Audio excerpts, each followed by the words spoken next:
ఆంధ్రప్రదేశ్లో ఇప్పుడు ఎక్కువగా వినిపిస్తున్న పేరు ఆర్పి సిసోడియా. గత ప్రభుత్వ హయాంలో జరిగిన 1,50,000 ఎకరాల భూమాక్రమాలను నెగ్గుటల్చే పనిలో ఆయన ఉన్నారు. భూ వివాదాలు పర్మనెంట్ సొల్యూషన్ కోసం ప్లాన్ చేస్తున్నారు. వరద ప్రభావిత ప్రాంతాల సహాయక చర్యల్లో పాల్గొన్న ఆయన 3 రోజుల్లోనే పంట నష్టంపై క్లియర్ క్రాఫ్ట్ కూడా తయారు చేశారు. ప్రతి బాధితుడికి న్యాయం జరిగేందుకు కృషి చేస్తున్నారు. అయితే వైసీపీ బ్లేమ్ చేస్తున్నట్టు ఆయన చంద్రబాబు మనిషా? అందుకే జగన్ పార్టీపై కక్ష సాధిస్తున్నారా? కూటమి ప్రభుత్వం తీరుపై సిసోడియా రియాక్షన్ ఏంటి? మదనపల్లి ఫైల్స్ ఇష్యూ అనేది ఒక కుట్ర అని అంత క్లియర్గా ఎలా చెప్తున్నారు? పదండి ఆయనను అడిగి తెలుసుకుందాం. Let's go to Vijayawada.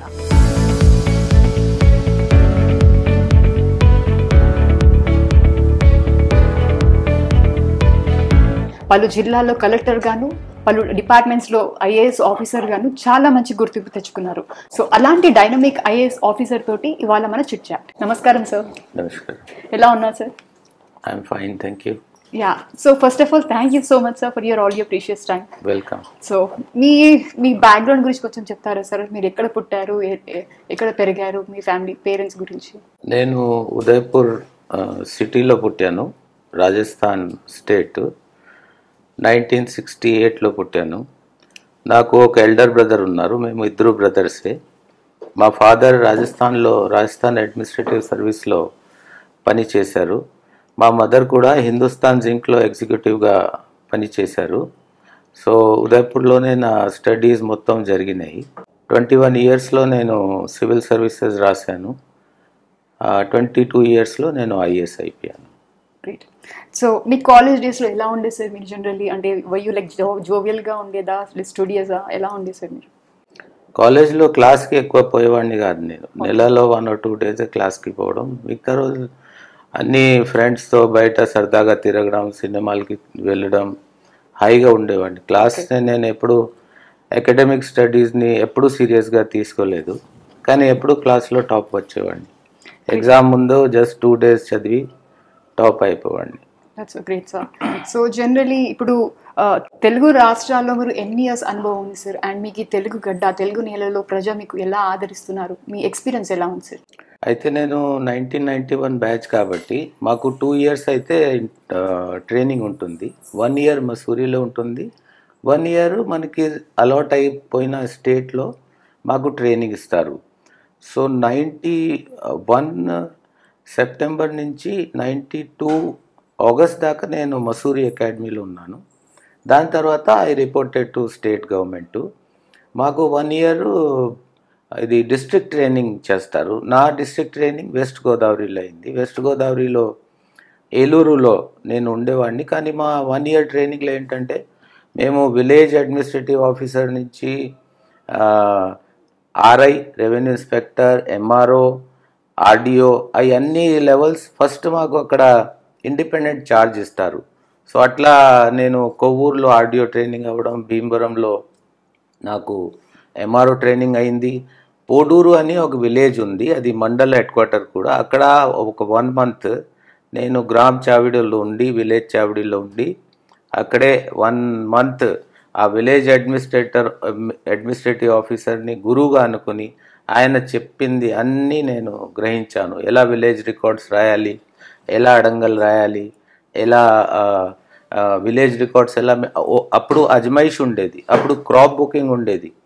ఇప్పుడు అంటే క్రాప్ బుకింగ్ ఉంది కానీ కొంతవరకు అగ్రికల్చర్ డిపార్ట్మెంట్ వాళ్ళు చూస్తున్నారు, కొంతవరకు ఇది ఇప్పుడు సమన్వయంతో పనిచేస్తాం. ఒకప్పుడు క్రాప్ బుకింగ్ కూడా మేమే చేసేవాళ్ళం. అప్పుడు ల్యాండ్ రెవెన్యూ కూడా ఉండేది. దాని తర్వాత కేవలం వాటర్ ట్యాక్స్ కలెక్ట్ చేయడం మొదలుపెట్టారు. సో 93లో ట్రైనింగ్ కంప్లీట్ చేసిన తర్వాత again for 2 months I reported to Mussoorie academy. అక్కడ 2 months మాది phase 3 జరిగినాక నాకు ఫస్ట్ పోస్టింగ్ పార్వతీపురంలో ఇచ్చారు, యాజ్ సబ్ కలెక్టర్ పార్వతీపురం. అక్కడి నుంచి నేను మరి స్టేట్లోనే ఉన్నాను ఎక్సెప్ట్ ఫర్ 2008 to 2014, అంటే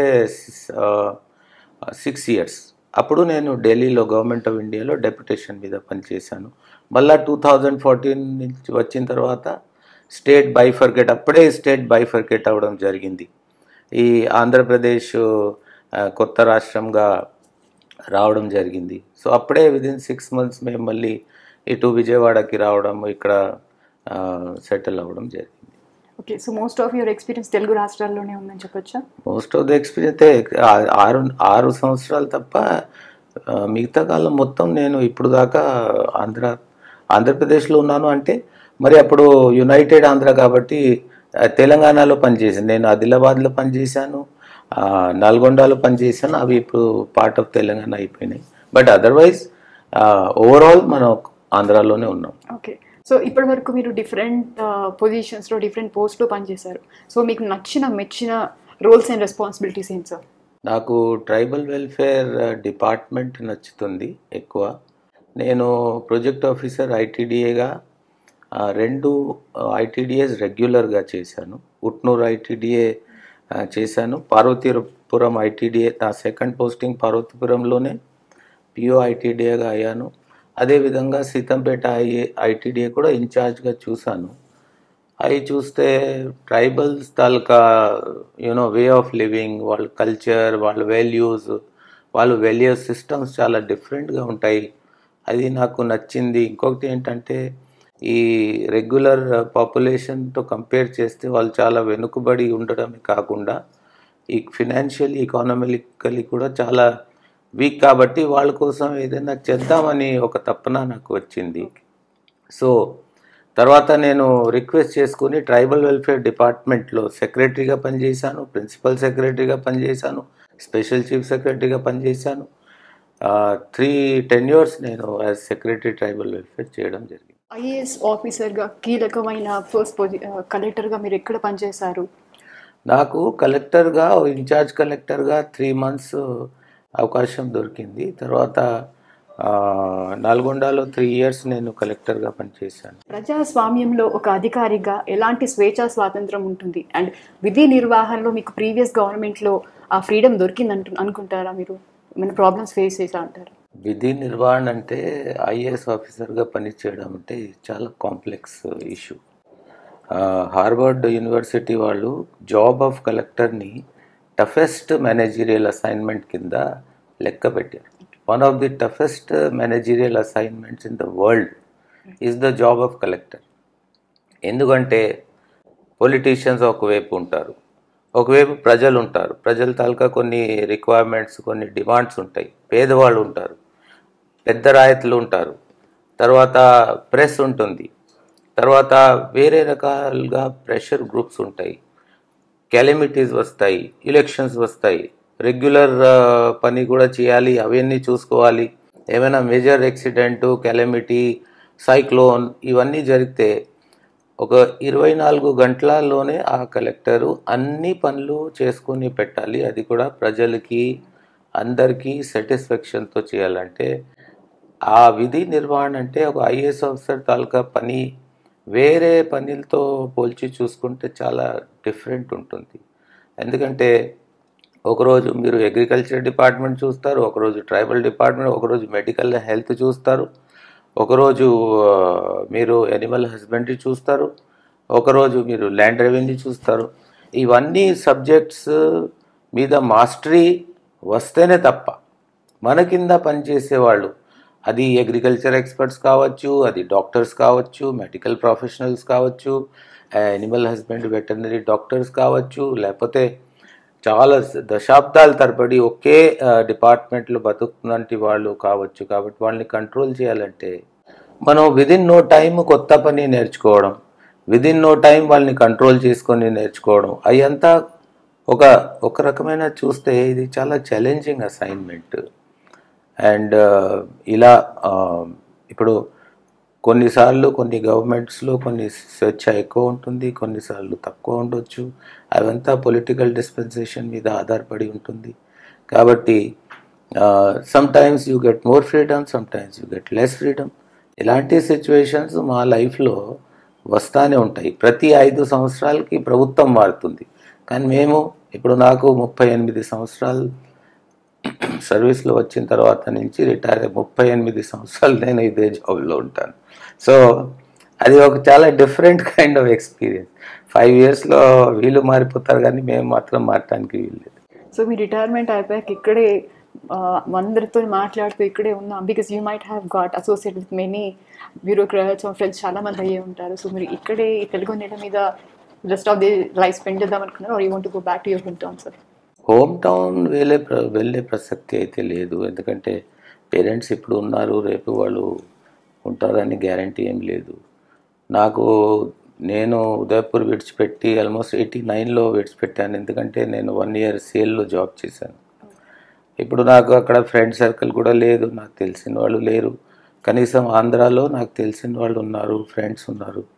నాకు మాత్రం మొత్తానికి విజయవాడ బాగా అంటే నేను లైక్ చేస్తున్నాను విజయవాడ, బికాస్ ఇక్కడ ఉండడం అంటే చాలా ఒక కంఫర్టబుల్ ఫీలింగ్ ఒకటి ఉంటుంది.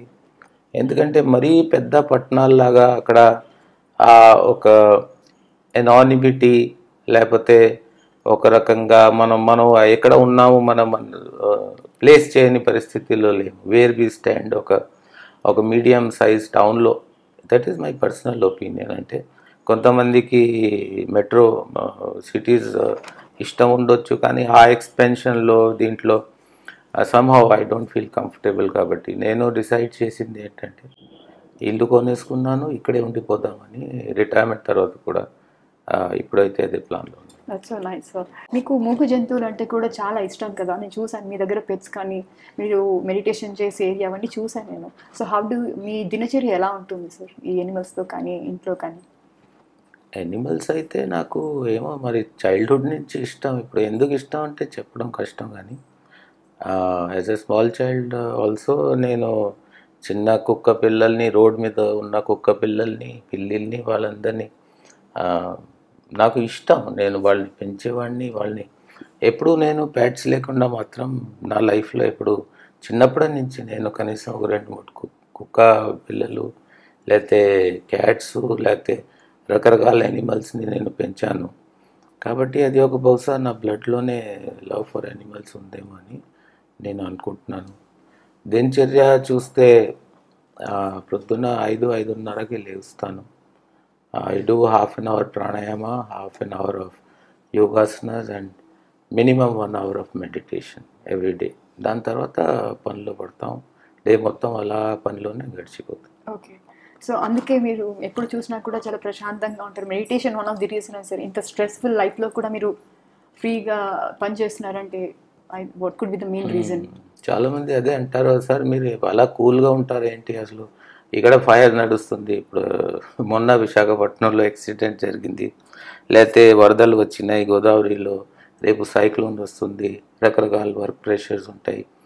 ఎవరైనా because I'm looking after disaster management కాబట్టి చెప్తున్నా, రేపు రకరకాల డిమాండ్స్ ఆన్ ద జాబ్ ఉంటాయి. కానీ లక్కీగా మనం ఒక పర్టికులర్ దినచర్య పాటించడం, యోగా చేయడం, మెడిటేషన్ చేయడం అంటే మనకు మెంటల్ స్ట్రెస్ అనేది ఉండదు. లేకపోతే ఇలాంటి జాబ్స్లో 50 ఇయర్స్ ఏజ్ తర్వాత బీపీ షుగర్ లేని ఐఏఎస్ ఆఫీసర్స్ ఎత్తుక్కోవడం చాలా కష్టం.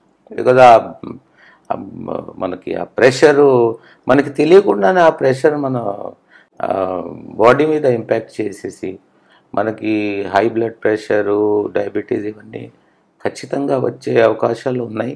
కాబట్టి జాబ్ని జాబ్ లాగా తీసుకోవడం, మన ఒక మంచి రొటీన్ మెయింటైన్ చేయడం, స్పెషల్లీ యోగా అండ్ మెడిటేషన్ చేస్తే ఆ జాబ్ స్ట్రెస్ని మీరు మినిమైజ్ చేయొచ్చు అని నేను అనుకుంటున్నాను. ఇప్పుడు జనరేషన్లో కూడా ఐఏఎస్ ఆఫీసర్ కావాలనుకున్న వాళ్ళు కూడా చాలా స్ట్రెస్ తీసుకుంటున్నారు. మీ జనరేషన్లో ఉన్న కాంపిటీషన్కి ఇప్పుడున్న కాంపిటీషన్కి పెరిగింది. So what is the message you want to give to the new aspirants who want to become IAS officer? A strict message. One of the most important messages that I would give is that competition పెరగలేదు, competition అంతే ఉంది. పరిస్థితులు మారిపోయినాయి. నాకు ఎవరైనా అడిగితే ఈరోజు కొంతమంది సక్సెస్ కాని వాళ్ళు బాగా కాంపిటీషన్ ఉంది, మీ టైంలో మీరు అలా కొట్టేశారు కానీ ఇప్పుడు అలా కష్టం అంటే అది కాదు. ఈరోజు మా టైంలో మేము రాసేటప్పుడు మాకు మొబైల్ ఫోన్స్ ఉండేది కాదు, పేజర్స్ ఉండేది కాదు, ఇంటర్నెట్ ఉండేది కాదు. టీవీలో కేవలం అది నేషనల్ ఛానల్ ఒకే దూరదర్శన్ వచ్చేది.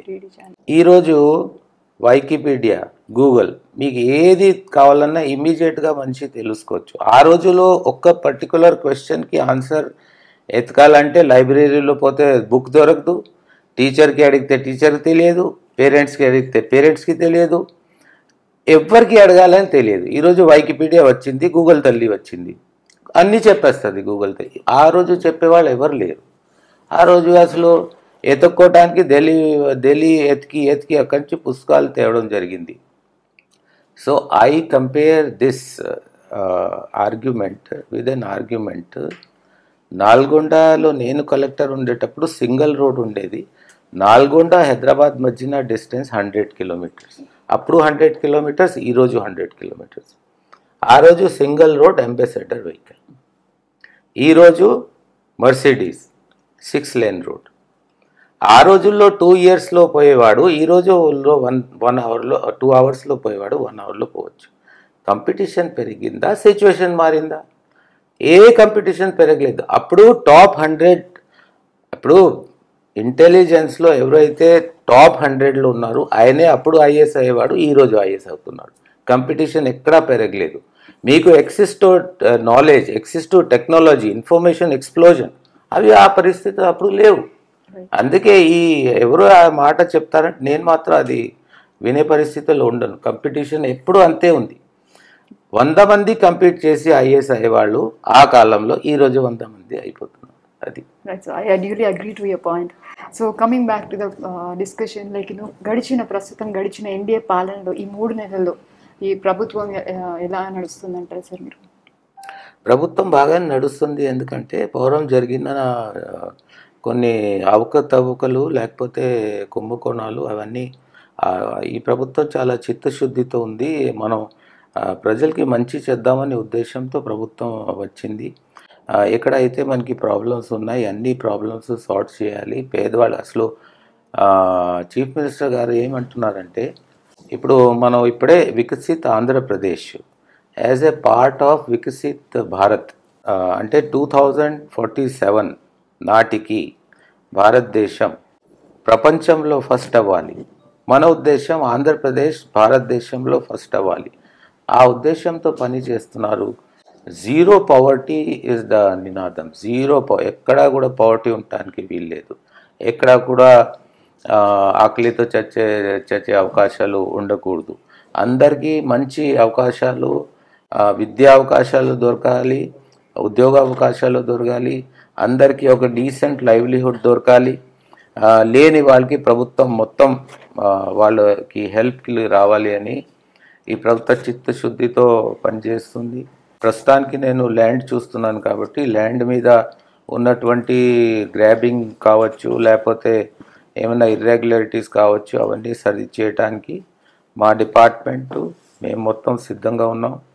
వచ్చే కాలంలో వచ్చిన ప్రాబ్లమ్స్ అన్నిటినీ సార్ట్ అవుట్ చేసుకుంటూ పోతాం. 100% within no time Andhra Pradesh will see a tremendous growth. Amaravati would become one of the best cities, అంటే ఇఫ్ నాట్ ద బెస్ట్. 100% నాకు నమ్మకం ఉంది. అమరావతి యాజ్ ఎ క్యాపిటల్ మంచిగా డెవలప్ చేసుకుంటే ప్రపంచంలోనే అడ్వాన్స్డ్ సిటీస్లో పరిగణిస్తారని నేను అనుకుంటున్నాను. Okay, great sir. So general talk ఏంటంటే ఆర్పి సిసోడియా గారు చంద్రబాబు నాయుడు గారి మనిషి అని విన్నాము. అది నిజమా? నిజమైతే మీ చంద్రబాబు గారితో మీ అసోసియేషన్ ఎలా ఉంది సార్? అంటే ఇప్పుడు అట్లా బ్రాండ్ చేసే పరిస్థితి నాకైతే కనపట్లేదు. ఎందుకంటే ఒకప్పుడు చంద్రబాబు నాయుడు గారితో కూడా అప్పుడు విభేదాలు రావడం నిజమే. కానీ అంకిత్ భావంతో పనిచేసే వాళ్ళని ఆయన ఫైనల్గా గ్రహిస్తారు, ఎక్నాలెడ్జ్ చేస్తారు అని మాత్రం నాకు తెలిసిన విషయం. గట్టిగా పనిచేసి అంకిత్ భావంతో పనిచేసి ప్రభుత్వం పెట్టినటువంటి ఆశయాలు ఉద్దేశాలని మనం నెరవేర్చడానికి ప్రయత్నాలు చేస్తే 100% ఆయన అప్రిషియేట్ చేస్తారు. ఓవరాల్గా నేను చెప్తే ఎవరు మనిషి కాదా ముద్ర నా మీద పడితే ఈ పాస్ట్ 5 సంవత్సరాల నుంచి ప్రీవియస్ అంటే 14 నుంచి 19లో నేను చేసినటువంటి పోస్టు డెసిగ్నేషన్ చూసుకుంటే అప్పుడు బాగానే ఉన్నాయి, అప్పుడు బాగా లేవు. కాబట్టి అది అలాంటివి మాత్రం చెప్పడానికి అది నేను మాత్రం ఒప్పుకునే పరిస్థితిలో లేను. సార్, మీరు గవర్నర్కి కూడా సెక్రటరీగా చేశారు కదా. సో గడిచిన గవర్నమెంట్లో పలు హోదాల్లో పనిచేయడం ఎలా ఉంది, గవర్నర్కి సెక్రటరీగా చేయడం ఎలా అనిపిస్తుంది సార్? గవర్నర్కి సెక్రటరీగా నేను ఆల్మోస్ట్ 2 ఇయర్స్ చేశాను. నాకు మాత్రం అక్కడ చాలా సాటిస్ఫాక్షన్ ఉంది. ఎందుకంటే నేను అప్పుడు ఉన్న గవర్నర్ గౌరవనీయులైన విశ్వభూషణ్ హరిచందన్ కింద as a special chief secretary పనిచేశాను. ఆయన ఒక స్టేట్స్మెన్, ఆయన్ని పొలిటీషియన్ చెప్పడానికి వీల్లేదు. ఆయన ఏజ్ కూడా బాగా ఎక్కువ ఉంది. చాలా డీసెంట్గా, డిగ్నిఫైడ్గా, ఏ కంట్రవర్సీలు లేకుండా మనం చెప్పింది అంటే sir this is the situation, ఇలా చేస్తే బాగుంటుందంటే అలా వింటారు, కరెక్ట్గా నిర్ణయాలు తీసుకుంటారు. కాబట్టి ఆ 2 ఇయర్స్ నాకు బాగానే జరిగింది. సో సార్, మీరు 2019లో ఎలక్షన్ కమిషనర్గా చేశారు. ఎలక్షన్ కమిషనర్గా చేయడం అంటే ఈజీ టాస్క్ కాదు. చాలా రెస్పాన్సిబిలిటీస్ ఉంటాయి, చాలా గొడవలు జరుగుతాయి. సో మీరు దాన్ని ఎలా హ్యాండిల్ చేశారు సార్? ఇండియాలో ఎలక్షన్స్ అంటే ఒక పెద్ద ఛాలెంజ్ కింద తీసుకోవాలి. ఎందుకంటే స్టేక్స్ ఆర్ వెరీ హై. అందరూ మేమే గెలవాలని అనుకుంటారు. దాంట్లో లా అండ్ ఆర్డర్ ప్రాబ్లమ్స్ వస్తాయి, కొన్నిసార్లు గొడవలు జరుగుతాయి, కొన్నిసార్లు మనీ అండ్ మసల్ పవర్తో ఇన్ఫ్లుయెన్స్ చేస్తున్నారు ఓటర్స్ని, అలాంటి ఇష్యూస్ వస్తాయి. తర్వాత మనం పొలిటిక్స్కి గవర్నెన్స్కి కూడా అతీతంగా ఉండి పనిచేయాలి. ఎందుకంటే సపోజ్ గవర్నమెంట్ ఒక పాలసీ కానీ స్కీమ్ అనౌన్స్ చేస్తుంది, అది వయలేషన్ కింద ఉంటే కోడ్ ఆఫ్ కండక్ట్ కానీ ఓటర్స్ అంటే అప్పుడు మనమే ఇలా చేయటానికి వీల్లేదని చెప్తాము. అప్పుడప్పుడు కొంతమందికి అది నచ్చకపోవచ్చు, కానీ చీఫ్ ఎలక్టరల్ ఆఫీసర్గా పని అదే. అంటే ఎలక్షన్ కమిషన్ తాలూకా రీప్రజెంటేటివ్గా స్టేట్లో ఉన్నటువంటి ఎలక్షన్ మెషినరీకి హెడ్గా చేస్తే కొంతమంది మనం వాళ్ళని ఎలియనేట్ చేసే అవకాశాలు ఉంటాయి. కొంతమంది అన్ఫ్రెండ్లీగా అయిపోతారు, కొంతమంది ఎనిమీస్గా కూడా మారిపోయే అవకాశాలు ఉంటాయి. అది ఒక చాలా ఇంపార్టెంట్ బ్యాలెన్సింగ్ యాక్ట్గా తీసుకుని వెళ్ళాలి. కొద్దిగా ఛాలెంజింగ్ అసైన్మెంట్ అది. సో రైట్ నో రాష్ట్రంలో ఒక సంచలనంగా మారిన మదనేపల్లి రెవెన్యూ రికార్డ్స్ గురించి మాట్లాడంటే అంటే జనరల్లీ 22A ల్యాండ్స్ అంటే ఏంటి సార్? 22 అంటే 22 is a section in the registration act. ఆ సెక్షన్ని beginning of this century introduce చేయడం జరిగింది. ఆ సెక్షన్ లేనప్పుడు ఎవరైనా ఏ భూమిని కూడా రిజిస్ట్రేషన్ చేయొచ్చు. Section 22A(1) of the Indian registration act దాని ప్రకారంగా ఏంటంటే దాంట్లో మళ్ళీ 5 కేటగిరీస్ ఉంటాయి. 22A(1)లో ABCD 5 టైప్స్ ఆఫ్ ల్యాండ్స్. ఈ 22Aలో ఎప్పుడైతే జాబితాలో మనం రాసామో ఆ ల్యాండ్స్ మీద రిజిస్ట్రేషన్ జరిగే అవకాశాలు లేవు. రిజిస్ట్రేషన్ డిపార్ట్మెంట్స్ ఆ ల్యాండ్స్ మీద రిజిస్టర్ చేస్తే వాళ్ళ మీద చర్యలు ఉంటాయని కూడా ఉంది. అంటే 22Aలో ఎంటర్ అయిపోయిన తర్వాత ఆ ల్యాండ్ మీద ఏ రకమైన ట్రాన్సాక్షన్స్ జరగటానికి వీల్లేదు. సో గత ప్రభుత్వంలో 22A భూములని చాలామంది అన్యక్రాంతం చేశారన్నారు. So as per your investigation ఎన్ని ఎకరాలు అన్యక్రాంతం అయి ఉన్నాయంటారు? 22A మెనిపులేషన్ జరిగింది. ఇప్పుడు యాజ్ ఐఎమ్ సెయింగ్ 22Aలో ఉన్నటువంటి భూములు ఉన్నంతకాలం దాకా వాటిని రిజిస్ట్రేషన్ చేయటానికి వీల్లేదు. అయితే కొన్ని భూములు 22A నుంచి తీసేయడం జరిగింది, మళ్ళీ పెట్టడం జరిగింది. కొన్ని లేని భూములను పెట్టడం జరిగింది, కొన్ని ఉన్న భూములను తీసేసి దాని మీద రిజిస్ట్రేషన్ చేయడం జరిగింది. ఇవన్నీ జరిగినాయి ప్రీవియస్ 5 ఇయర్స్లో. మీ ప్రాథమిక విచారణలో నిజంగానే అక్కడ షార్ట్ సర్క్యూట్ జరిగి ఉంటుందంటారా, లేకపోతే ఏదైనా పొలిటికల్ అజెండాగా జరిగిందంటారా సార్? షార్ట్ సర్క్యూట్ జరిగే అవకాశమే లేదు. నేను ఎంక్వైరీ చేశాను. షార్ట్ సర్క్యూట్ అయితే ఒక 2 ఫ్యూజ్ ఇలా వైర్స్ తగిలి మొత్తం కాలిపోతాయి.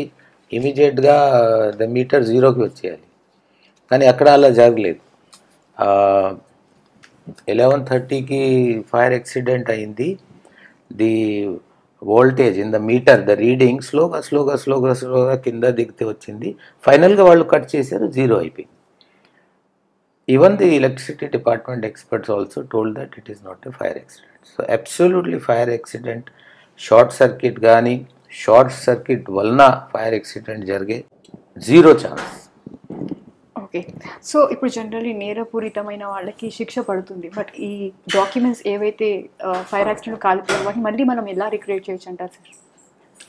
అంటే ఇప్పుడు RDO office is an intermediate office.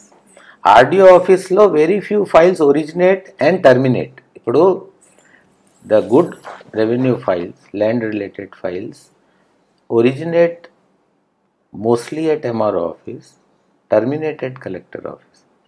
ఇది ఒక ఇంటర్మీడియట్ ఆఫీస్. కాలింది అంటే కొన్నిసార్లు ఏమవ్వచ్చు అంటే ఇక్కడి నుంచి ఒరిజినేటే కాలేదు, ఇక్కడి నుంచి టర్మినేటే కాలేదు, అక్కడే ఫైల్స్ క్రియేట్ చేసి అక్కడ పెట్టారేమో అని మాకు డౌట్ వచ్చింది, అవే తగలు పెట్టారని మాకు డౌట్ వచ్చింది. జనరల్లీ ఈ మదినేపల్లి రెవెన్యూ రికార్డ్స్ దగ్ధం ఎందుకు జరిగింది sir? What is the agenda behind doing this? అదే నేను చెప్తున్నా కదా, కొన్ని ఫైల్స్ అక్కడ ఉన్నటువంటి ఫైల్స్ అన్ని 22A అసైన్డ్ ల్యాండ్కి సంబంధించిన files. So originate terminate place నుంచి ఒరిజినేట్ కానివి, టర్మినేషన్ పోయి టర్మినేట్ కానివి ఫైల్స్ ఏమైనా ఇక్కడ క్రియేట్ చేసి అవి అంతా బయటికి వస్తాయేమో అని భయంతో దాన్ని కాల్చి పెట్టారని మాకు డౌట్ వచ్చింది. ఓకే, రాష్ట్రంలో టోటల్లీ లక్షల ఎకరాల భూములు ఫిర్యాదులు వస్తున్నాయి కానీ కబ్జా అయినట్టుగా తెలుస్తుంది. సో 5 years టర్మ్ అనేది అన్ని ల్యాండ్స్ని రెవెన్యూ శాఖకి మళ్ళీ రిక్రియేట్ చేయడానికి సరిపోతుందంటారా? రిక్రియేట్ కానీ మళ్ళీ తెలుసుకోవడం సరిపోతుంది? ల్యాండ్లో కబ్జా ఒకటే కాదు, కబ్జా అంటే ఒక గ్రాబింగ్, బట్ ఎలియనేషన్ ఉంటుంది, అసైన్మెంట్ కండిషన్స్ వయలేషన్ చేయడం జరుగుతుంది.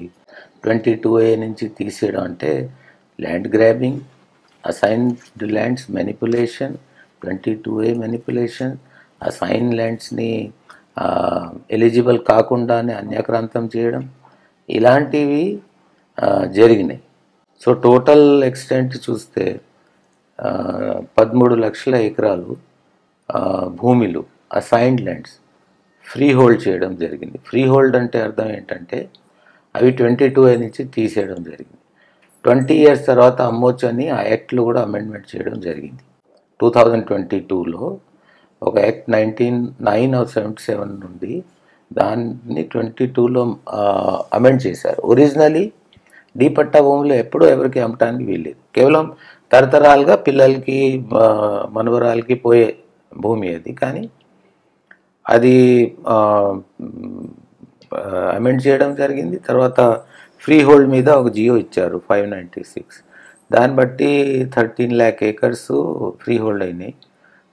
వాటిలో 25,000 acres చేతుల్లో మారినాయి, అంటే రిజిస్ట్రేషన్ జరిగినాయి. ల్యాండ్ మాఫియాలో కొంతమంది రెవెన్యూ అధికారులు శాఖలో చాలామంది కుమ్మక్కయ్యి మొత్తం కబ్జా చేసినట్టుగా తెలుస్తుంది, ఆథరైజ్డ్ కానీ ఇన్ఆథరైజ్డ్ ల్యాండ్స్ని కానివ్వండి. సో ఇలాంటి వాటిపై గవర్నమెంట్ ఎలాంటి చర్యలు తీసుకుంటుంది? అది మళ్ళీ తిరిగి గవర్నమెంట్కి ఇస్తుందా, అంటే ఎలా ఉంటుంది సార్? నేను అనేది అదే కదా, 13 లక్షలు ఫ్రీ హోల్డ్ అయింది, 25,000 దాంట్లో రిజిస్ట్రేషన్స్ అయినాయి. ఇవి అంటే ఏమైనా డైరెక్ట్ ఎన్క్రోచ్మెంట్ అయితే అవి ఇమీడియట్గా ఎంఆర్ఓ కానీ ఆర్డీఓ కానీ తీసేయవచ్చు.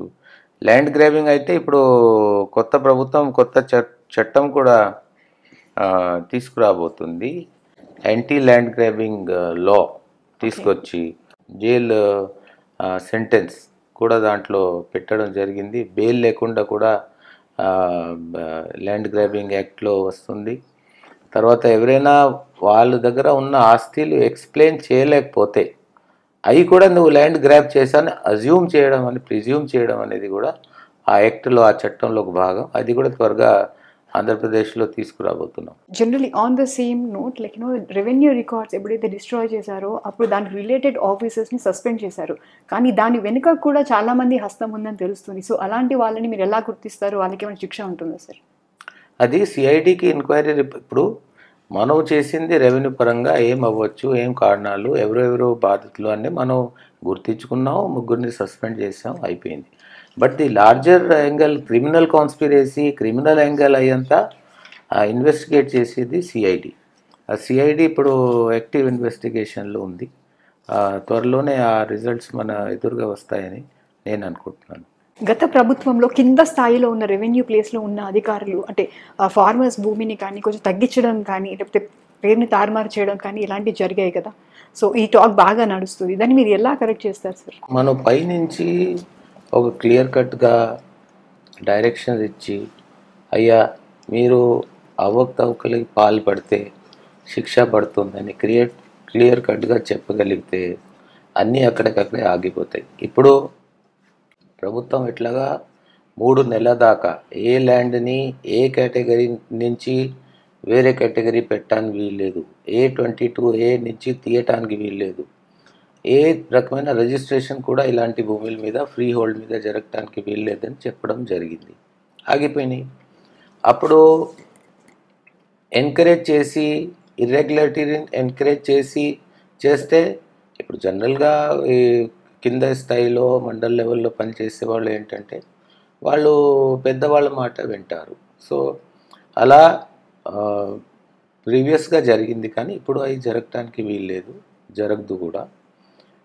పాత పూర్వంలో జరిగింది ఎలా మనం సరి చేయాలనేది మాత్రం పెద్ద ప్రశ్న. అంటే లాస్ట్ గవర్నమెంట్లో ఇవన్నీ మనం అప్లై చేయలేదంటారా? ఇంత అన్యక్రాంతం జరిగింది కదా. So 13 lakh acres free hold అయిపోయింది కదా. 22Aలో prohibition of land transfer act, POT act కూడా అమెండ్ అయింది కదా. అవంతా లాస్ట్ 5 yearsలోనే జరిగినాయి కదా. ఓకే. సో జనరల్లీ మెయిన్గా ప్రభుత్వ భూములు అన్యక్రాంతం ఎలా జరుగుతుంది, ప్రొసీజర్ ఎలా పెట్టుతారు వాళ్ళు? ప్రభుత్వం భూములు అన్యాక్రాంతం అంటే వన్ వే ఈజ్ ఎలియనేషన్. అంటే పబ్లిక్ పర్పస్కి గవర్నమెంట్ భూమిని ఏదో పబ్లిక్ పర్పస్కి వాడుకోవడం. అది రోడ్ కట్టవచ్చు, లేకపోతే ఇప్పుడు గ్రీన్ ఎనర్జీ కింద గవర్నమెంట్ భూమిలో ఇవ్వచ్చు. అది ఒక వన్ వే. రెండోది ప్రభుత్వమే పేదవాళ్ళకి భూమి లేని వాళ్ళకి డీ పట్టాలు ఇవ్వడం, అంటే అసైన్మెంట్ చేయడం. పూర్వంలో గవర్నమెంట్ ల్యాండ్స్ ఎక్కువ ఉండేది, ప్రైవేట్ ల్యాండ్స్ తక్కువ ఉండేది. ఒక 50 సంవత్సరాల క్రితం ఎక్కువ గవర్నమెంట్ ల్యాండ్సే ఉండేది. సర్వే ఆపరేషన్స్ జరిగేటప్పుడు చాలా వరకు గవర్నమెంట్ భూములని ఐడెంటిఫై చేసి పేద రైతులకి ఇవ్వడం జరిగింది. వాటిని డీ పట్టా భూములు అంటారు. ఇప్పుడు అయితే మోర్ ఆర్ లెస్ సాచ్యురేషన్ స్టేజ్లో వచ్చింది. ఎందుకంటే సంవత్సరాలు దశాబ్దాల తరబడి ఈ డీ పట్టాలు ఇచ్చుకుంటూ వస్తున్నాము. మన రాష్ట్రంలో సుమారు 36 లక్షల ఎకరాలు భూమి కేవలం డీ పట్టా భూమియే ఉంది. అంటే జనరలీ సార్ ప్రభుత్వ భూములు అంటే వేటిని అంటారు, అండ్ టైప్స్ ఆఫ్ ల్యాండ్స్ కొంచెం మా వ్యూవర్స్ గురించి చెప్తారా మీరు? ఈ టైప్స్ ఆఫ్ ల్యాండ్స్ అంటే one is government land, another is pure private land, దాన్ని జిరాయితీ ల్యాండ్ అంటాం. దీంట్లో ఇంకా పూర్వంలో ఇనామ్స్ అండ్ ఎస్టేట్స్ ఉండేది. ఒక ఇనాం భూములు ఇంకా కొన్ని జిల్లాల్లో ఇనాం భూములు ఉన్నాయి. వాటిని యాక్ట్స్ ఉన్నాయి, లాస్ ఉన్నాయి. దాని ప్రకారంగా ఇనామ్స్ అండ్ ఎస్టేట్స్ని అబాలిష్ చేసి దాన్ని రాయత్వారి కింద కన్వర్ట్ చేయాలి. ఒకటి ఓనర్షిప్ పరంగా ఇది ప్రైవేట్ భూమియా లేకపోతే గవర్నమెంట్ భూమియా, లేకపోతే ఓనర్షిప్ బట్టి ఒక క్లాసిఫికేషన్ ఉంటుంది. By this is a tenant held land. ఇప్పుడు టెనెంట్స్కి కూడా బ్యాంక్ లోన్ ఇస్తున్నారు కాబట్టి టెనెన్సీ రైట్స్ ఉంటాయి, ఓనర్షిప్ రైట్స్ ఉంటాయి. ఓనర్షిప్లో గవర్నమెంట్ ఉండొచ్చు, లేకపోతే ప్రైవేట్ ఉండొచ్చు, లేకపోతే కంపెనీస్ ఉండొచ్చు. మళ్ళీ కంపెనీ హెల్డ్ ల్యాండ్కి ల్యాండ్ సీలింగ్ వర్తించదు, ఓనర్షిప్ బట్టి. దెన్ ఇరిగేషన్ ఫెసిలిటీస్ బట్టి ఇంకొకటి ఉంటుంది. ఇది ఇరిగేటెడ్ ల్యాండా అన్ఇరిగేటెడా. ఇరిగేటెడ్ అయితే టూ క్రాప్ బెటా లేకపోతే 1 క్రాప్ బెటా, డ్రై ఉంటుంది. అదేవిధంగా గవర్నమెంట్ భూమిలో మళ్ళీ రకరకాల క్లాసిఫికేషన్, పురంబోక్ భూములు ఉంటాయి, అన్అసెస్డ్ వేస్ట్ భూములు ఉంటాయి, అసెస్డ్ వేస్ట్ ఉంటాయి. అన్అసెస్డ్ వేస్ట్ అయితే దాన్ని అసెస్ చేసి దాన్ని డీ పట్టా కింద ఇవ్వచ్చు అనేది రూల్ ఉంది. అన్ని పురంబోక్లో మాత్రం డీ పట్టా కింద ఇవ్వడానికి వీల్లేదు. కొండ పురంబోకు ఉంటే ఇవ్వచ్చు, కాలువ పురంబోకు, చెరువు పురంబోకు ఇలాంటివి మాత్రం 100% సుప్రీంకోర్టు డైరెక్షన్స్ కూడా ఉన్నాయి. ఏదైతే వాటర్ కోర్స్కి రిలేటెడ్ లేకపోతే వాటర్ స్టోరేజ్కి రిలేటెడ్ ల్యాండ్స్ ఉన్నాయో అవి ఏ పరిస్థితిలో కూడా దాన్ని అన్యాక్రాంతం చేయడానికి వీల్లేదు. సో గత ప్రభుత్వంలో సంప్రదాయంగా వస్తున్న రిజిస్టర్ కార్యాలయంతో పాటు ఇప్పుడు గ్రామ సచివాలయంలో కూడా రిజిస్ట్రేషన్ ప్రవేశపెట్టారు. సో అది లీగలీ కరెక్ట్ అంటారా? వాటిపైన మీరు ఏమంటారు? ఇప్పుడు రిజిస్ట్రేషన్ యాక్ట్లో రిజిస్ట్రేషన్ ఆఫీసర్గా పనిచేసే హక్కు ఆర్ అథారిటీ కొంతమంది అధికారులకే ఉంటుంది. వాళ్ళకి కొన్ని క్వాలిఫికేషన్స్ ఉంటాయి. విలేజ్ సెక్రటరీకి కానీ అక్కడ ఉన్న డిజిటల్ అసిస్టెంట్స్కి కానీ ఆ క్వాలిఫికేషన్స్ లేవు. రెండోది, దీంట్లో ఉన్నటువంటి మనకి కావాల్సినటువంటి సౌకర్యాలు కూడా ఉండాలి. Suppose somebody wants to pay in cash అనుకోండి, అప్పుడు మనం వద్దనలేము. ఆ క్యాష్ని సెక్రటేరియట్లో ఎలా హ్యాండిల్ చేయాలి? చిన్న స్థాయి ఉద్యోగులు ఉన్నారు, ఆ క్యాష్ని జాగ్రత్తగా కాపాడుకుంటారా? బ్యాంక్కి తీసుకెళ్ళి జమ చేస్తారా? చాలానా చేయడం వచ్చా? ఇవన్నీ సమస్యలు ఎదుర్కొన్న పరిస్థితి వచ్చింది. రెండోది, కొన్ని భూములు అమ్మేటప్పుడు ఏంటంటే ఇద్దరు కొంటున్నారు. అంటే నేను అంటున్నాను కానీ ఇప్పుడు ఇద్దరు ఉన్నారు కొనేవాళ్ళు. అయితే దాన్ని సగం సగం విడదీయాలి, దాని సబ్ డివిజన్ కావాలి, దాని రెండు రిజిస్ట్రేషన్ జరగాలి.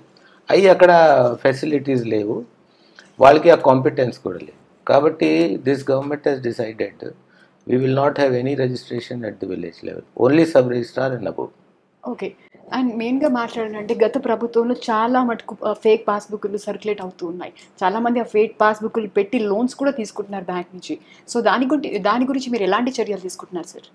బై మిస్టేక్ ఆఫ్ ఫ్యాక్ట్ లేకపోతే అండర్ ప్రెషర్ ఒక మనిషి తాలూకా పాస్బుక్ని ల్యాండ్ రికార్డ్స్లో మార్చి వేరే వాడికి ఇచ్చారు. దాన్ని మీరు ఫేక్ పాస్బుక్ అంటారా లేకపోతే ఇల్లీగల్ పాస్బుక్ అంటారా నాకు తెలియదు. కానీ లీగల్గా పాస్బుక్ చేతులు మారింది. లీగల్గా అది ఏ పరిస్థితిలో జరిగినాయని చూడకపోతే ఫేక్ అంటే కంప్లీట్లీ ఫేక్ అనుకోండి. Like fake passport, fake passbook అయితే ఎప్పుడైనా పట్టుకుంటారు. ఇప్పుడు బ్యాంక్ వాళ్ళకి మీ భూమి ఎక్సెస్ ఉంటుంది, వెబ్ ల్యాండ్ ఎక్సెస్ ఉంటుంది, తెలుసుకోవచ్చు.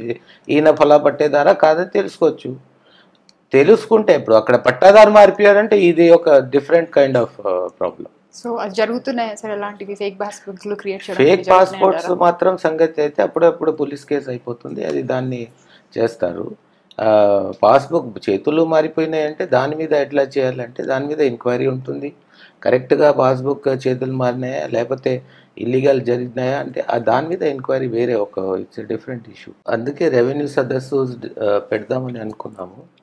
45 days రెవెన్యూ సదస్సు పెట్టి ఎక్కడ అయితే ఇలాంటి సందర్భాలు ఉన్నాయి, ఒక nodal officer along with MRO, mandal surveyor, sub registrar, related సిబ్బంది అందరూ వెళ్ళి గ్రామంలో గ్రామ సభ పెట్టి ROR అంటే రికార్డ్ ఆఫ్ రైట్స్ చదివి వినిపించి తర్వాత వాళ్ళ దగ్గర నుంచి పెటిషన్స్ తీసుకుంటారు. ఆ అన్ని పెటిషన్స్ని ఒక సెపరేట్ మనకు ఉన్న సాఫ్ట్వేర్లో ఒక సెపరేట్ విండో క్రియేట్ చేసి సిటిజన్ గ్రీవెన్స్ రిడ్రెసల్ పోర్టల్ ఏదైతే ఉందో ఓన్లీ రెవెన్యూ సదస్సు రిలేటెడ్ పెటిషన్స్ని దాంట్లో ఎంటర్ చేసి దాని మీద ఎంక్వైరీ చేసి యాక్షన్ తీసుకోవడం జరుగుతుంది.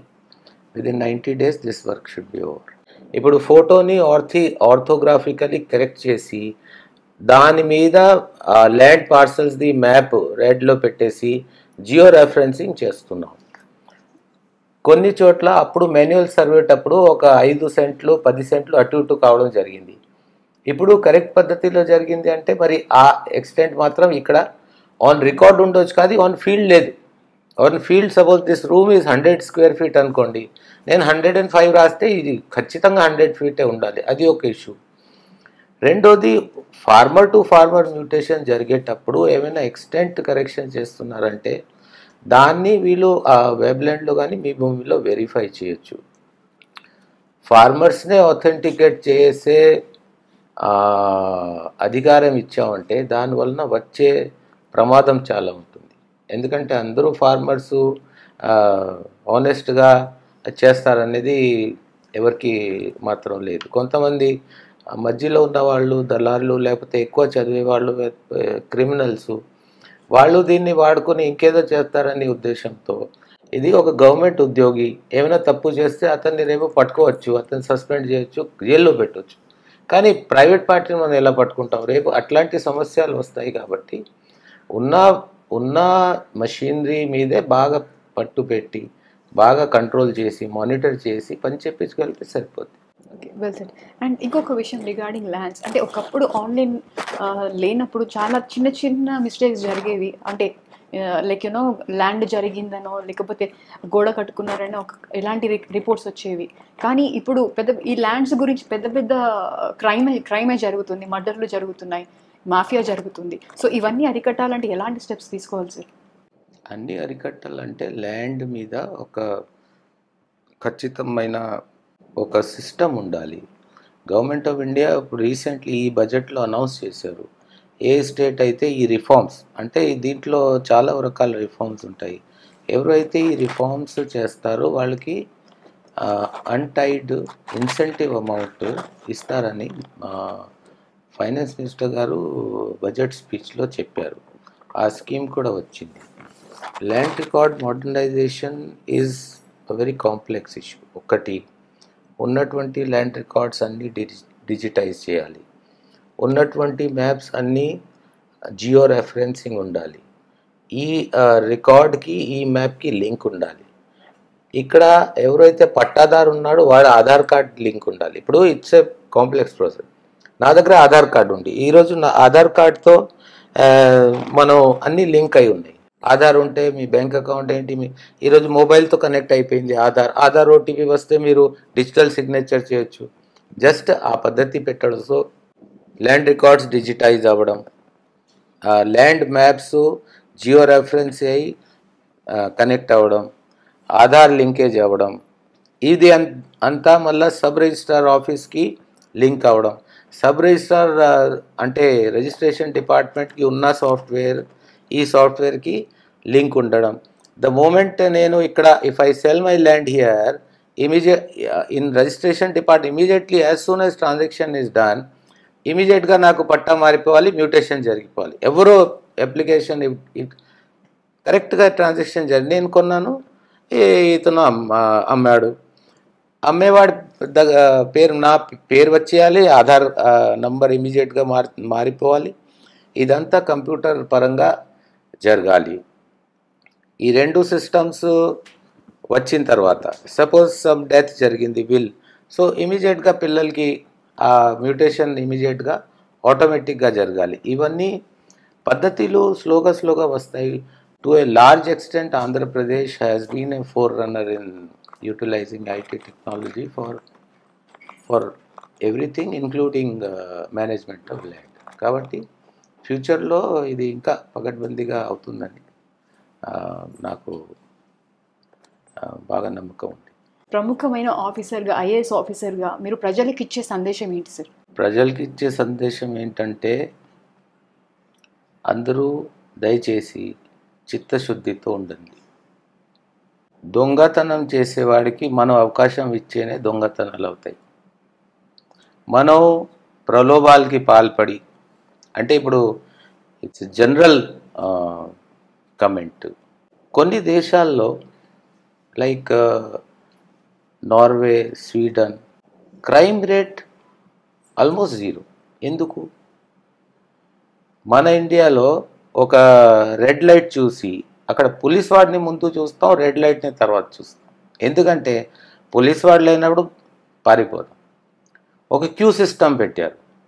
అక్కడ క్యూ రెగ్యులేట్ చేసే సెక్యూరిటీ గార్డ్ కానీ ఎవడో లేకపోతే ఆ క్యూ ఎందుకు? అటు సోషల్ క్యాపిటల్ చాలా తక్కువ.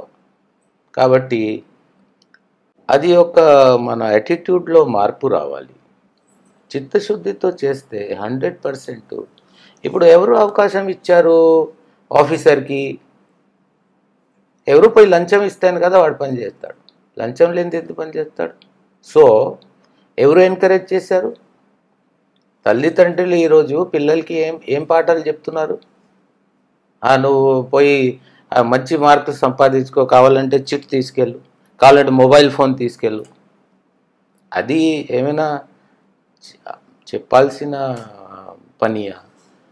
నేను ఓవరాల్ ప్రజలకి చెప్పింది ఒకటే, ఎప్పుడైతే అందరూ చిత్తశుద్ధితో ఉంటారు అప్పుడు ఏ క్రైమ్ ఉండదు, ఏ ఇల్లీగాలిటీ ఉండదు, ఏ కరప్షన్ ఉండదు.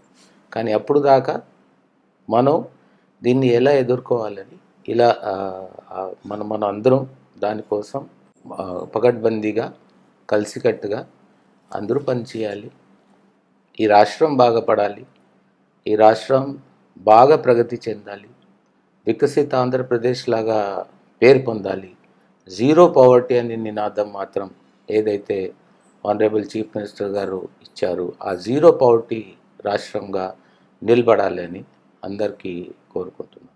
ఇప్పుడు జనరల్లీ ఆంధ్రప్రదేశ్లో తీసుకుంటే చంద్రబాబు గారి గవర్నమెంట్ వచ్చాక ఇన్ఫ్రాస్ట్రక్చర్ డెవలప్మెంట్ అనేది ఎంత జరుగుతుంది, ఎంత ఫాస్ట్గా జరుగుతుంది సార్? విదిన్ 5 years మనం ఆంధ్రప్రదేశ్ని ఎలా చూడొచ్చు సార్? జరుగుతుంది. పంచాయత్స్కి ఆల్రెడీ ఇప్పుడు పంచాయత్స్కి వచ్చే డబ్బులు అప్పుడు దాన్ని డైవర్ట్ చేయడం జరిగింది. పంచాయత్కి ఇప్పుడు నిధులు వెళ్తున్నాయి. ఎక్కువ లోకల్ వర్క్స్ చేసేది ఎవరు? పంచాయతీ. గ్రామంలో రోడ్డు, కాలువ, చెత్త ఎత్తడం ఇదంతా పంచాయతీ నిధులు జరుగుతాయి. ఇది వచ్చినాయి.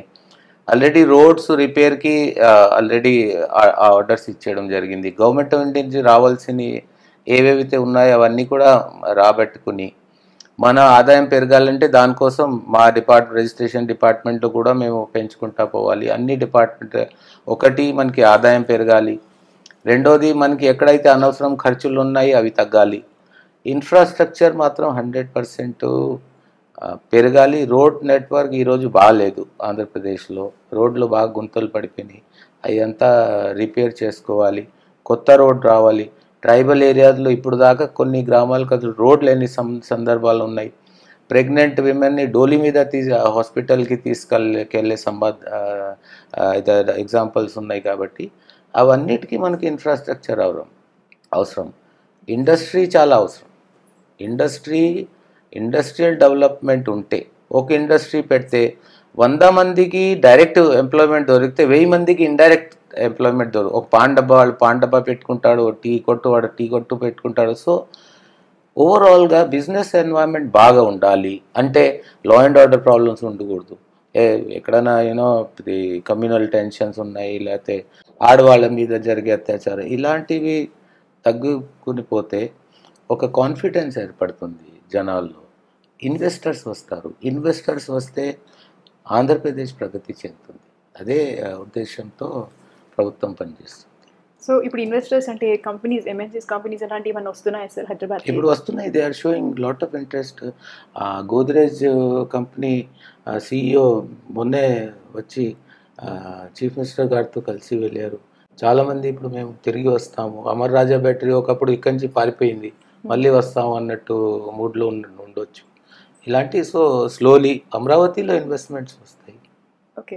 సో ఇప్పుడు తిరుపతి కానీ వైజాగ్లో అలా అక్కడ కూడా ఏమైనా ఇన్వెస్ట్మెంట్స్ పెట్టే అవకాశం ఉన్నారు investors? Industrial corridors are coming up. The outer ring roads will come. అమరావతికి వస్తుంది. తర్వాత వైజాగ్ని మొత్తం అన్ని అంటే ఇప్పుడు ట్రంక్ రూట్స్ అన్నీ ఇప్పుడు ఇక్కడి నుంచి విజయవాడ నుంచి హైదరాబాద్కి ఒక 8 lane రోడ్ వస్తుంది. అదేవిధంగా మన హైదరాబాద్ చుట్టూ ఒక ఔటర్ రింగ్ రోడ్ని గవర్నమెంట్ ఆఫ్ ఇండియా ప్లాన్ చేస్తుంది.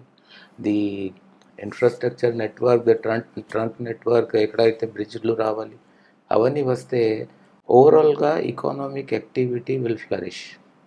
అదే vibrant economic activity would ensure all round development. అదేవిధంగా గవర్నమెంట్ ఆపర్చునిటీస్ ఎలా ఉంటాయంటే గవర్నమెంట్ కంపెనీస్ కానీ ఏమైనా పెట్టే ప్లానింగ్లో ఉన్నారా? ఎంప్లాయ్మెంట్ ఆపర్చునిటీస్ పెంచే ఏమైనా ప్లానింగ్ దశలో? టు సమ్ ఎక్స్టెంట్ అది ఉంటుంది. స్కిల్ సెన్సస్ ఇమీడియట్గా రాబోతూ ఉంది. అసలు ఇప్పుడు ప్లాన్ ఏంటంటే, ప్రభుత్వం ప్లాన్ అంటే స్కిల్ సెన్సస్ వలన ఈరోజు గల్ఫ్ కంట్రీస్లో చూస్తే కేరళ నుంచి ఎంతమంది లోవర్ బ్లూ కాలర్ జాబ్స్లో ఉన్నారని చూస్తే maximum people are there. Kerala has become a skill exporting state. Right. మనకి ఇప్పుడు ఆ లేబల్ ఇంకా లేదు, కానీ బోల్డ్ టాలెంట్స్ ఉండొచ్చు, స్కిల్స్ ఉండొచ్చు. ఇటు స్కిల్స్ ఉన్నాయి, అటు జాబ్స్ ఉన్నాయి, కానీ ఈ రెండు మ్యాచ్ కావట్లా. ఓకే. ఇది ఆ గ్యాప్ ఫిల్ చేయాలని ఉద్దేశంతో గవర్నమెంట్ ఇప్పుడు స్కిల్ సెన్సస్ స్టార్ట్ చేసింది. ఓకే. అండ్ లాస్ట్ క్వశ్చన్ ఇప్పుడు జనరల్లీ ఇది మెట్రో సిటీగా కాకుండా కాస్మోపాలిటన్ సిటీగా ఏమన్నా అంటే ఇండియా నుంచి ఆల్ ఓవర్ ఇండియా నుంచి ఎంప్లాయీస్ని ఇన్వైట్ చేసే అవకాశాలు ఉన్నాయా? First Bengaluru became IT hub, తర్వాత హైదరాబాద్ ఐటీ హబ్. ఎందుకంటే మేజర్ ఇంటర్నేషనల్ ప్లేయర్స్ అక్కడ హెడ్ క్వార్టర్స్, హెడ్ ఆఫీస్ పెట్టారు. 100% Amaravati would become destination for future. అందరూ అమరావతి రేపే చూస్తారనేది మాత్రం చెప్పడంలో అతిశయోక్తి ఏం లేదు. విజనరీ లీడర్ చంద్రబాబు గారి హయాంలో మీరు ఒక సక్సెస్ఫుల్ ఐఏఎస్ ఆఫీసర్గా మీ బాధ్యతలను నెరవేరుస్తారు అని కోరుకుంటూ మీరు ఇచ్చిన అమూల్యమైన టైం మా అదాన్ న్యూస్కి చాలా హెల్ప్ఫుల్ అవుతుంది. And thank you so much for the time sir. Thanks a lot.